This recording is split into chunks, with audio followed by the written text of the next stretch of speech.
Эфирден алқылар вақты студияда Алсунариева исәнмісіз. Бүгінгі шарылышының төп темалары. Кейслар шишіп, проектлар тәқдим еттілер. Әлмәтті Кейс-ин халықара инженерлік чемпионатының сойлап алу этабы узды. Мы нашим решением предлагаем оптимизировать эти варианты и снизить нагрузку на все скважины.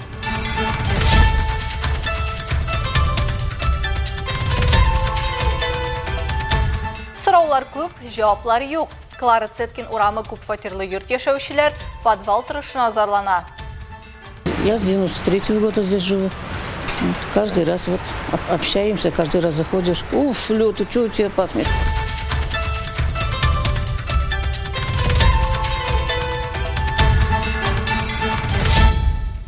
Сигіз театр бірләшмәсе көш сынаша.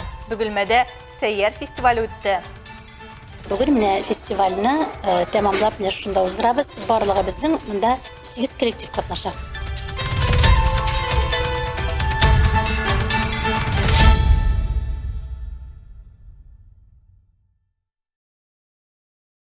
Көптен түгіл біздің телекомпанияға Әлмет шәһәрі Клара Цеткин урамы 43-ші йұрт адресі бойынша ешеуші мөрәжағат етті. Ол әлігі көп фатирлы йұртның подъезд, подвал тұрышы білән қанағат түгіл. 43-ші йұртның көп еллар давамында шешілмеген мәселелері турында Алсу Ахмаджанова біліп қайтты. Людмила Калмыкова әлігі йұртта болашақтан бірлі еші. Хам ел сайын подъездға кіру білән ношар ис, фатирда дымлылық проблемасы білән ұшыраша. Бұл қышта әлігі шешілмеген сұрауларға үстеп канализация шибінлері барлыққа келген. Бүжәклер подвал тулы су болғанға шығады йұртта яшаучы. Күтілмәген қонақлар бірінші қаттағы фатирларда да көріне башлаган. Бұл канализация шибінлері қыш бойы мұнда инде. Көрәсіз өзігіз әнә нешік үрші. Бұл инженерлар канализация линиясын нешік түзігенлерсің. Ол ұсқы таваға бит. Зоя Данилова шушуық йұртның екінші подъездында еші. Оларда исә шиста хам бірненде истә юқ. Я с 93-го года здесь живу.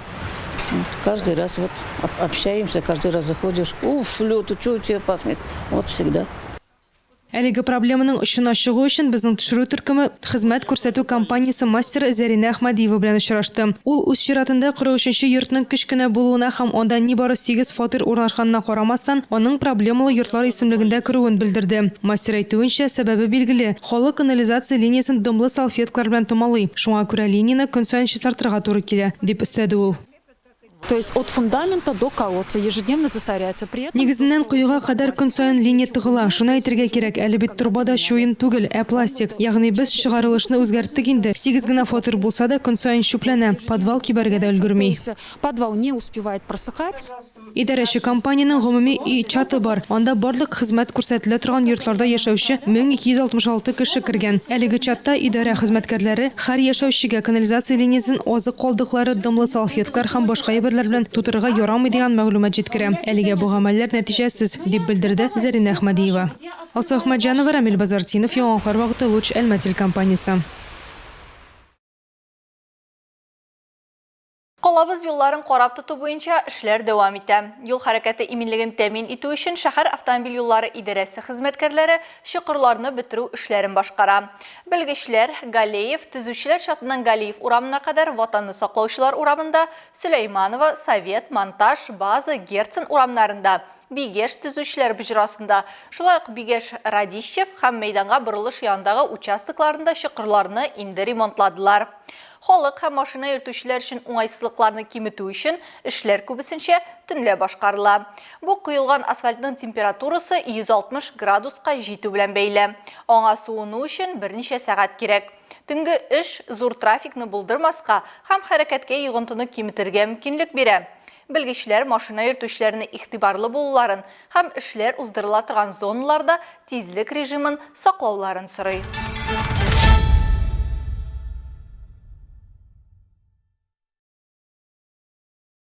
Йөздән артык студент эшенәлеш буенча реаль инженерлык мәсьәләләрен хәл итте. Нефть югары мәктәбендә Кейс-ин халыкара инженерлык чемпионатының 13-нче сезонының сойлап алу этабы узды. Быел очрашу технологик инновацияләргә багышланды. Это 13-й сезон. Здравствуйте, друзья! Case-in чемпионаты 13 ел ішінде студентлар ярышынан 100-ден артық мәктәп һәм югары уку йортларын, 170 тармак компанияләрен, 6000 остаз, эксперт һәм кураторларны, шулай күп сервис һәм ресурсларны берләштергән масштаблы экосистемага әверелә. Проект стал не просто проектом. Проект бер университетның наклашламый инде хәзер, ул зур милли проектка әверелде. Аннары ул халыкара статусын алды һәм алга таба күп студентлар, мәктәп укучылары, экспертлар, остазларны бер системага җыйды. Студентов, школьников, экспертов, наставников. Видеоөлемдә аша катнашучыларны Case-in халыкара инженер чемпионатына нигез салучы Артем Королев һәм Россия мөмкинлекләр иле платформасы генераль директорының беренче урынбасары Геннадий Гурьянов сәламләде. За время существования Case-in объединил более 120 тысяч школьников, студентов и молодых специалистов из России и стран ближнего зарубежья. Проект предоставляет молодежи возможности для личностного, профессионального и карьерного роста. Очрашу кысаларында катнашучылар 3 юнәлештә карарлар тәкъдим итәргә тиеш. Нефть-газ эше, электроэнергетика һәм биотехнологияләр. Студентлар Якутия шартларында сыйкандырылган табигый газ җитештерү, Россиянең бердәм энергосистемасын үстерү өчен инновацияләр һәм углекислоталы газны эшкәртү технологияләре темаларына 10 көн дәвамында кейслар чиштеләр. Юнәлешләрнең үз стратегик партнерлары бар. Алар яңа караш алу максаты белән катнашучылар өчен реаль җитештерү ситуацияләре нигезендә биремнәр әзерләгәннәр. Основными проблемами являются ограничение Якутии в выходе на внешние рынки и сезонная контрастность добычи зимой вынуждает отключать добывающие скважины летом, либо добывать на минимальных дебитах с использованием ингибиторов гидратообразования. Чемпионатта катнашу һөнәри күнекмәләрне тикшереп кенә калмый, командада эшләү тәҗрибәсе, фикердәшләр белән танышу, үзеңне халыкара дәрәҗәдә таныту һәм белемнәреңне тирәнәйтү мөмкинлеге дә бирә. Ты учишься взаимодействовать с новыми людьми, Син яңа кешеләр белән танышасың, командада үзара бәйләнешкә өйрәнәсең. Бу һәрвакыт студентларга бераз яңача ачылырга ярдәм итә. Син яңа рольне сынап карый аласың. Темалар һәрвакыт яңа. Бу сиңа әлеге юнәлештәге белемнәрне тирәнәйтергә мөмкинлек бирә. Мисал өчен бүген CO2 темасы. но при этом применять свои знания, как, допустим, вот сейчас в CO2. Стратегик партнерларның төп белгечләре экспертлар булып чыгыш ясый. Алар командаларның чишелешләрен бәяли. Чемпионат направлен на то, что... Чемпионат студентлардан торган командаларның югары уку йортында алган теоретик белемнәрен практикада күрсәтүләренә, командада җитештерү бурычларын хәл итүләренә юнәлдерелгән. Алар бүген уку планында бирелми торган өстәмә күнекмәләр һәм компетенциялар алдылар. Компетенции, которые они не могут получать, опять же, в учебном плане. Һәр катнашучы гомуми эшкә үзенең уникаль өлешен кертә. Белем һәм мөмкинлекләр синергиясын булдыра, диләр Oilcraft командасы студентлары. Case-in чемпионатының сайлап алу этабында 3нче ел катнашалар. Бу юлы Якутиядә нефть ятмасын оптимальләштерү өчен карарлар тәкъдим иттеләр. Мы нашим решением предлагаем оптимизировать эти варианты и снизить нагрузку на все скважины. Мы сразу начали рассматривать пути логистики, чтобы была возможность доставить наш бизнес по Якутии. Пен командасы кейсны шишкән вакытта түбән вольтлы шелтәрләр өчен алмаш эзли. Әлеге темада сынаулар әз булган, шуңа күрә командага уңай икътисади нәтиҗә алу өчен озак исәпләүләр ясарга туры килгән. Доходы 2 миллиона 164 тысячи 300 рублей свидетельствуют о том, что проект приносит прибыль, учитывая временную стоимость денег, с учетом ставки дисконтирования 15,8%.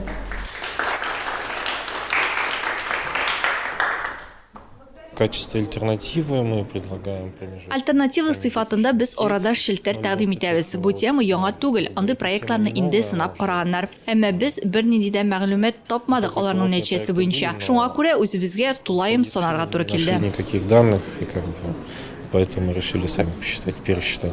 Иң көчле командалар ярым финалга чыгачак һәм май азагында Мәскәүдә узачак финалга юлламалар өчен ярышачак.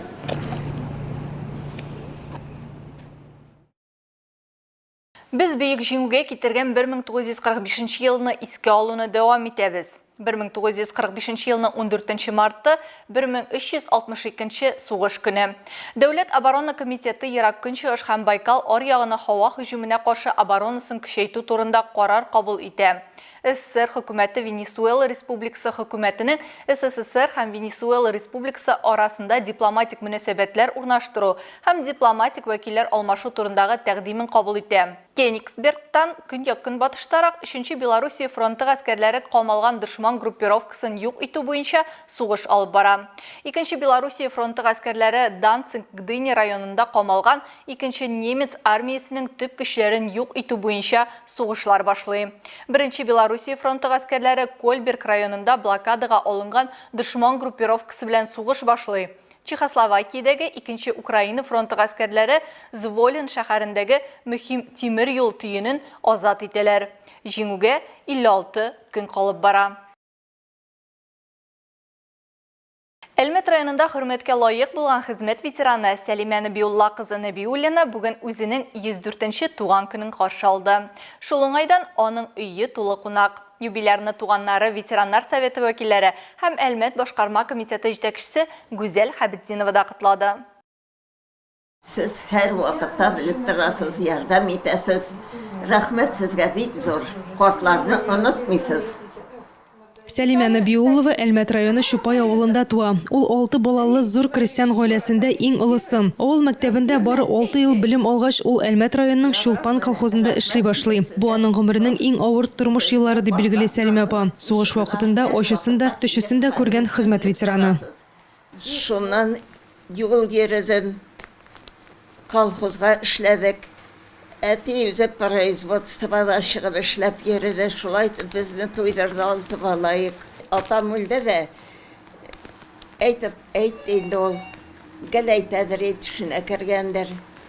Син караш инде бу балаларны, караш инде диде, бәләкәйде. Шулай итеп шул балаларга иләшеп, шул балалар белән гомерем кичте. Сугыш беткәч, ул шулай ук колхозда эшләвен дәвам итә. 1951 елда аның әтисе Чупаев карьерасында таш казу эшләрен башкарганда һәлак була. Гаиләне акча белән тәэмин итү Сәлимә апа җилкәсенә төшә. Ул балчык әрәмәләрен үлчәү эшендә эшли. Ашханәдә буфетчы, сатучы, Әлмәтнефть икмәк заводында экспедитор булып эшләргә өлгерә. Алга таба ул Әлмәтнефть фәнни тикшеренү институтының медицина бүлеге хуҗабикәсе була. Аннары Түбән Мактамада кирпеч заводында хезмәт куя. 1965 елдан башлап пенсияга чыкканчы Сәлимә Нәбиулла кызы Әлмәтнефть идарәсендә эшли. Бүген аны туган көн белән котларга ветераннар советы вәкилләре, хезмәттәшләре, туганнары җыелган. Әлмәт районы башкарма комитеты җитәкчесе Гүзәл Хәбетдинова Сәлимә апага 1941-1945 еллардагы Бөек Ватан сугышында фидакар хезмәте өчен истәлекле медаль тапшырды. Җиңүнең 80 еллыгы белән котлап сезне. Озын гомерләр теләр. Шулай медальләр сезгә кулыгызны. Бик зур рәхмәт сезгә. Үзегезгә зур рәхмәт. Алсу Ахмаджанова, Рамиль Базартинов, Яңалкар вакыты Луч, Әлмәт телекомпаниясе. Смотрим на меня.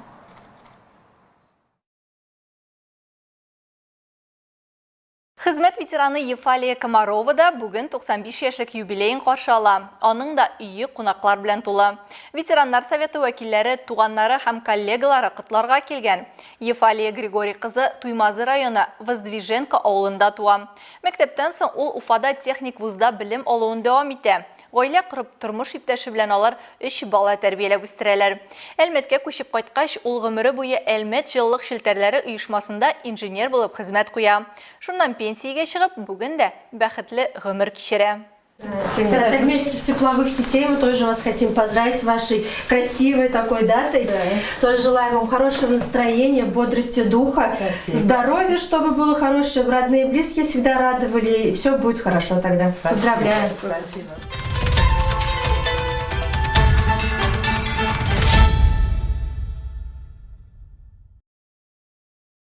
Бөгелмәнең татар мәдәният үзәгендә мәктәп театр коллективларының Сәйер шәһәр күләмендәге фестивале булып узды.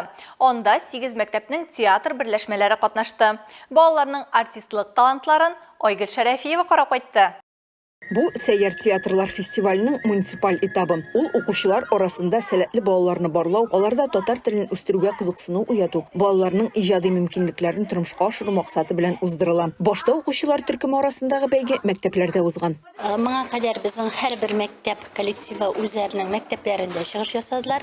Һәм инде без аннар 14нче гимназиягә җыелып билгеләдек. Җиңүче коллективларны һәм инде бүген менә фестивальне тәмамлап менә шунда уздырабыз. Барлыгы безнең монда 8 коллектив катнаша. иң-иңнәр арасында Кудош авылы мәктәбе укучылары да бар. Олар Ибрахим Абдуллинның Айсылуның Ойлы кишләре әсәрен сәхнәләштерелгән. Лиана Гарифуллина Арина апа ролен башкара. Театрыбыз әйбәт булды, жюридан бәя көтәбез. Балаларның чыгышы тамашачыны да, мәртәбәле жюрины да битараф калдырмады. Балалар аларны үз чыгышлары белән көлдерделәр дә, шатландырдылар да. Менә вакыт узу белән менә шу балалар коллективлары да үсә торалар. Без генә түгел, әлеге театр коллективлары да инде музыка бизәлешенә, костюмнарның туры килүенә, декорацияларга ниндыклап игътибар бирәләр. Һәм инде бигрәк тә актерлык осталыгына менә шушындый таләпләр. Нәтиҗәләр буенча 9-10 сыйныфлар арасында 1нче урынга лицей-интернат, 5-8 сыйныфлар арасында Кудош авылы театр төркеме, 1нче һәм 4нче сыйныфлар арасында 2нче лицей театр төркеме лаек булды. Җиңүчеләр шәһәрданын зона этабында узачак чарада яклаячак. Айгөл Шәрәфиева, Ям Яхин, яңалыклар вакыты, Луч Әлмәт телекомпаниясе.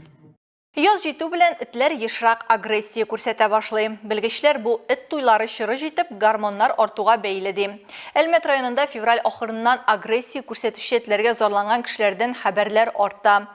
Иртәгә 15 март калабызда чираттагы караучысыз калган этләрне тоту планлаштырыла. Исегезгә төшерәбез, караучысыз калган хайваннарның кайда булуы турында 885 53 31 28 47 телефоны буенча хәбәр итәргә була. Заявкада хайванны күргән урынны, аның тасвирламасын һәм билгеләрен күрсәтергә кирәк. Һәм тагын бер мәгълүмат. Иртәгә 15 мартта иртәнге 8-дән 13 сәгатькә кадәр Әминов урамындагы 6-нчы йортта урнашкан гомуми практика табибы офисы бинасында диспансеризация оештырыла.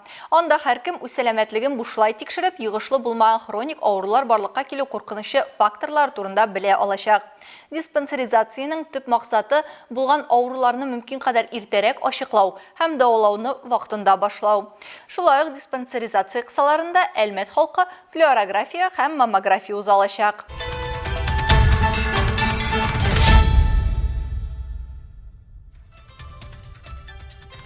Бүгенге чыгарылышта шулар иде. Мин Алсу Нуриева һәм монтаж операторы Динара Гайнетдинова сезнең белән саулашабыз. Исән сау булыгыз.